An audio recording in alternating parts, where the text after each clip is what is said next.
Today's episode is called Heal Ancestral Patterns of Struggling with Money. Hello and welcome to the Successful, Sensitive and Intuitive Entrepreneur podcast. My name is Lydia Sophia Wilmsen and I am an intuitive success mentor for sensitive entrepreneurs. In this podcast, I speak about the challenges sensitive and intuitive entrepreneurs face.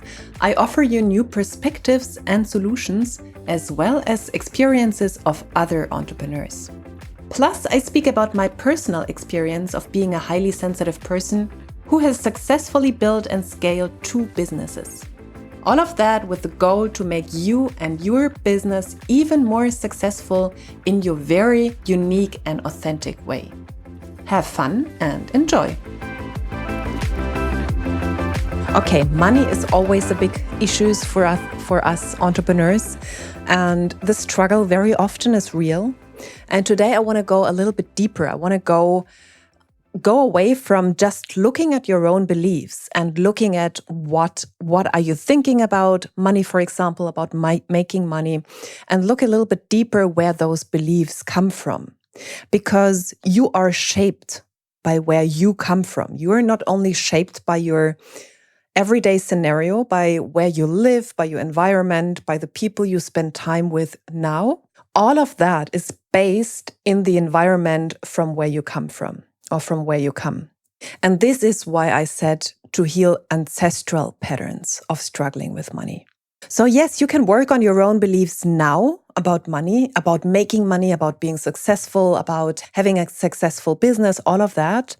And very often this is not enough. You have to go deeper and further, like further down the generational timeline, so to say. And often you also have to solve some kind of generational contracts. There is a reason why you are how you are and why you behave how you behave today. And it's like everything starts, also the healing process starts with becoming clear, with creating awareness around that which is hidden right now. Basically, when you want to change something in your subconscious, you have to make it conscious. That's not the only way. However, it's super, super interesting. And this is very often what I choose. For example, I had a call today with a friend and a mentor of mine regarding something in my personal life, not even in something in my business, something in my personal life. And I let you in on that because I very often give you examples from my own life and from my own family. And I also give you examples from my clients. I have more of those today for you. And to start this episode and to show you how our daily activities or our daily behavior is shaped by where we come from, I have this little story for you. So I spoke with my friend and mentor about some personal issues where when I feel rejection, when a person reacts or speaks to me in a very harsh voice, in a very or tells me no, says something like no, in a very harsh voice. This creates a deep fear or a deep feeling of rejection in me, and much more than other people would experience that. Other people would just say whatever, that person has an issue with XYZ and I don't take this personal at all. But I did.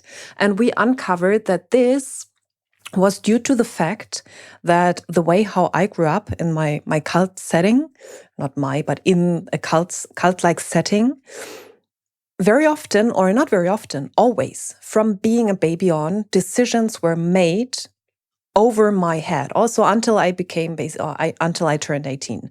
So decisions were made over my head. I was helpless. I couldn't do anything. And very often those decisions were very hard, very harsh. I had to move basically every year. I didn't have a saying in that. And I was told no very often. I had no way of interact with the decisions which were made on my behalf. So now when someone tells me no in a very harsh way, and this decision has something to do with me, it's not only the decision that person makes for him or herself, that recreates that feeling for me I had my whole way of growing up. And it recreates that feeling of rejection, that feeling of total powerlessness. And that then creates in me my standard behavior, the way how I learned to deal with that, which was total independence. I do everything for myself. And I'm very proud of my capability of having made everything work in my life by myself.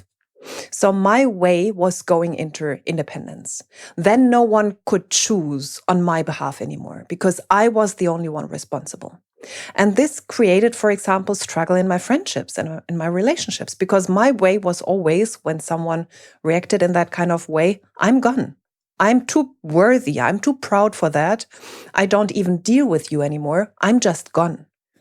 Which, yes, has its beauty, and it also has its kind of not beauty.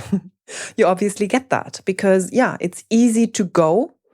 And the difficult part for me was to stay in those friendships or in those relationships where it became difficult. And to just finding that pattern, or to just recognizing that pattern. Like once you have recognized it, it's like, yeah, of course. What else? Of course. However, until you get there, you react in a very specific way, for example, around money and how to make money or how to sabotage yourself and not make any money due to stuff you have learned and you have taken on early on, and even stuff which has been passed down over generations to you. And you have no freaking clue why that is. So becoming clear about that is a huge step and is part of the shift already. It's not only the woo-woo stuff you do afterwards, it is the awareness you create to make the unconscious conscious. So I know now, I now know why I react in a certain way. And now I can change that behavior. I can basically do the self-sourcing of all the feelings I want to feel. I don't have to put it on anyone else. And start trusting in situations and dealing with them in a different way than how I used to be or how I used to do. And you can do the same when it comes to money struggles. And you can ask yourself, like, to bring more light into the situations or into what you're experiencing. You can ask yourself, like, how did your family speak about money? How did people in your family speak about money? How did other people in your life when you grew up or even like before speak about money? What were views on education? And on rich people, what was the genuine idea about rich people or about poor people? And what were the money patterns in your whole, like in the generations before you? Do you come from a wealthy background? Do you come from a poor background? What kind of societal class do you come from? Do you come from working class environments? Do you come from higher class environments? Most of my clients actually come from working class environments. And this is a huge pattern we have to solve together because they have so much baggage around that actually in their family, it was like the family talked very badly about rich people. Rich people were bad. Like they got their money through doing bad things. This was the idea. Like they all were in mafia and some kind of mafiosi structures. Like there was no positive view on, for example, being an entrepreneur and creating value for the world and creating money out of that. No, bad people were always looked down on. Like they created money through being lazy and not working hard. Like for my clients, very often, money comes through hard work, and not even a lot of money, but that basically you can survive and you can live. And someone who makes a lot of money without lots of work is looked down upon. It's like there is something fishy there that can't be okay. This person must do something wrong, otherwise it wouldn't be possible. And if this is passed down over generations, of course you will be bound by this until you make it conscious and then start rewriting that narrative. Otherwise, without you even knowing, you will stay in that line. Because otherwise, you would have to break with ancestral views. And this can create huge conflicts of loyalty. You breaking out of your family and you breaking out, like even just in your mind, out of generations of behavior creates a huge loyalty conflict, or can create, and very often creates a huge conflict of loyalty. If you start believing something different, if you now start just in your mind telling a different story, can create a conflict of, I am not obedient to my family anymore. I'm not loyal to my family anymore. And loyalty is a big value for many people out there. So if you have a loyalty conflict, even on an unconscious level, you will make sure as hell to not become rich, to not do something which wasn't seen worthy or wasn't seen as something good in your family.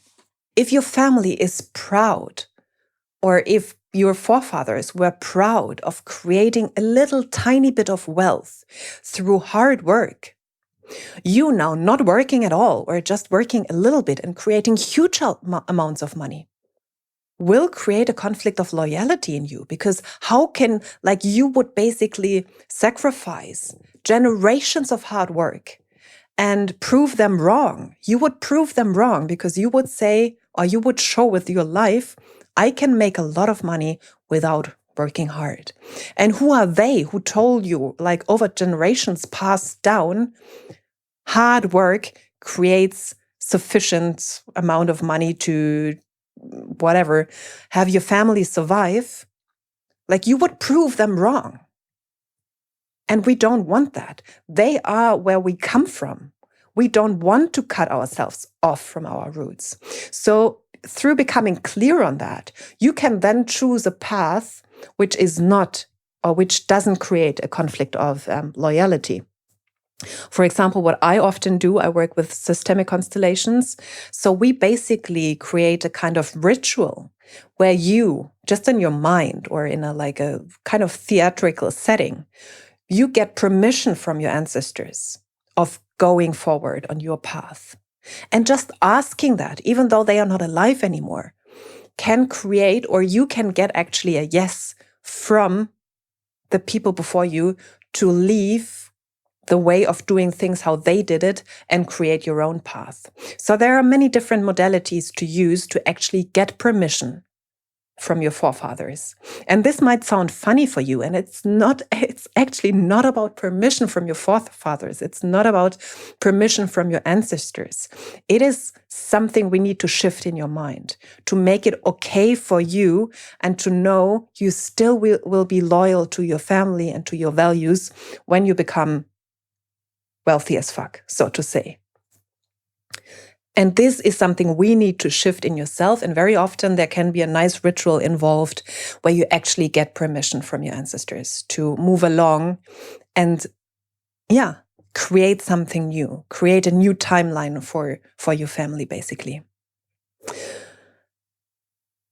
Yeah, and it is very funny. I give you several examples how this can show up.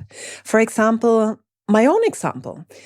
One side, like actually my father's side, they were rich farmers. So they were basically, it's very interesting when you go into the culture there, how they grew up and how they behaved. It was like a Catholic family. And it was kind of, they had rules like in aristocracy.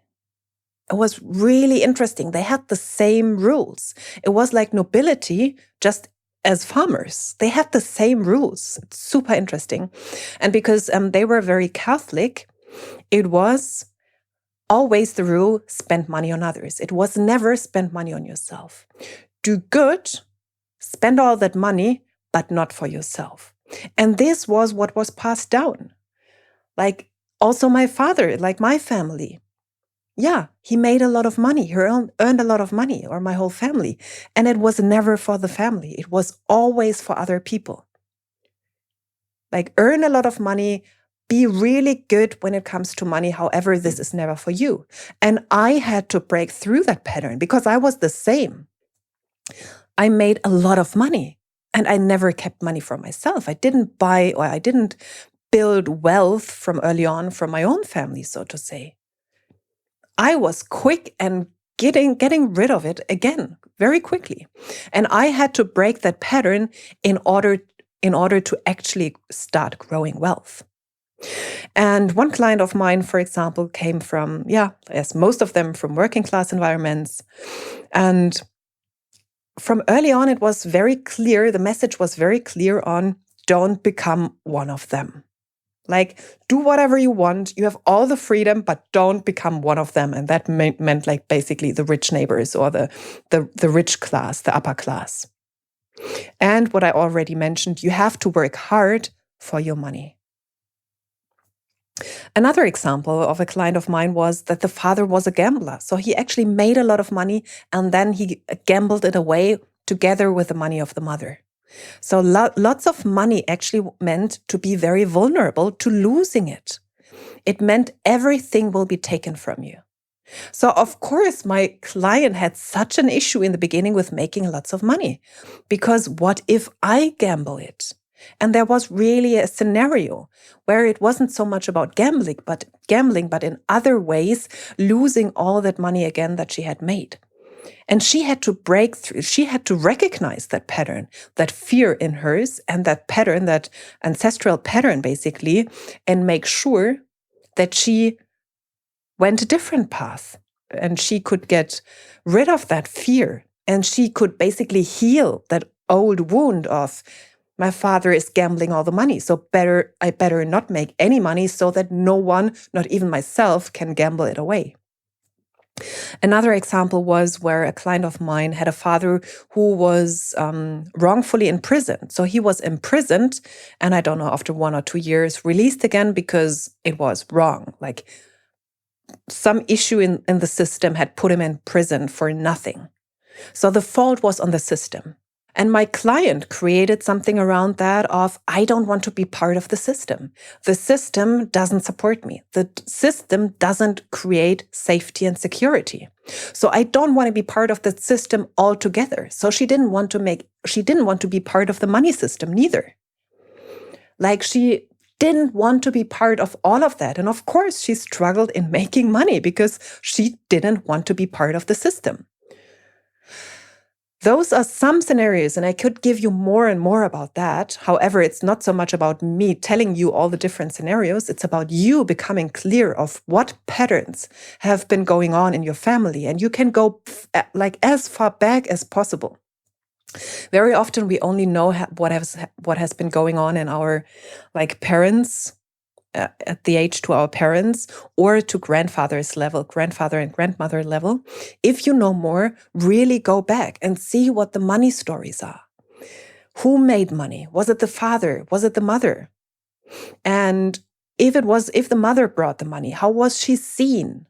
If the father made the money and then he lost it again, draw up it's super interesting. Really go deep and draw up all those stories around money in the family and how it was seen. And also, if you come from a rich family, this can also create issues. It doesn't mean when you're born into upper class, then everything is easy peasy. It could mean that perhaps you had some rebels in your family and they were not okay with being part of the upper class. And they instilled some beliefs in you of oh my goodness, we were born with wealth, but the rest of the world is hungry. How can we make money? Money is bad. We are part of the evil, basically. Of course, you won't be able to make any money when you have this instilled in you. Or you don't have appreciation for money at all. You grow up with wealth, you grow up with money. However, because it is basically handed down to you, you don't have any appreciation for it. Very often, we really have to learn appreciation for money, whether we have it or we don't have it, in order to recreate it or to be actually happy with it. Because some of my clients, they actually make a lot of money. And they still don't feel abundant as fuck. They still are struggling with lack mentality, even though they have millions in their bank accounts. So it's actually not connected to the number you have in your bank account, how you are feeling with it or how you're feeling about it. And in order to shift that, on the one hand side, to get out of scarcity, real scarcity, not having any kind of money or anything you can exchange in order to create wealth for yourself, or just not having the feeling for it. like having money, having physical wealth, so to say, but not feeling it. Like those are different issues and they can be connected. For that, you have to go deeper. You don't stay just with your beliefs right now. You go deeper. One of my clients is a Black woman. So obviously there even like different scenarios take place. We go deeper into racial issues then there as well. What does it mean to make money as a Black woman? What does it mean to be really rich if there are not many models out there to follow? And this is really super interesting. You can become like a detective and find all those stories, find all those narratives. And for her, for example, it was an issue. It was like, if you start making a lot of money, you are not one of us anymore. And to break through that is super important. To figure out those narratives, start changing them in yourselves. Your job is not to change your family. Your job is to get clear why you have the beliefs you have right now, why you act in certain ways, and then to work on yourself. And through changing yourself, you will also be able to change a lot of your surroundings. Like this can change your whole life. This can change a people. However, this is not your focus. If this is your focus, it won't work. If you want to change other people, it won't work. If you change yourself, your own perspective, your own beliefs, start creating wealth from a healthy level, from a fulfilled level, from an abundant level, you can actually change situations around you. And you can change or induce change in other people. Like this happens without you wanting it. You can't make other people change.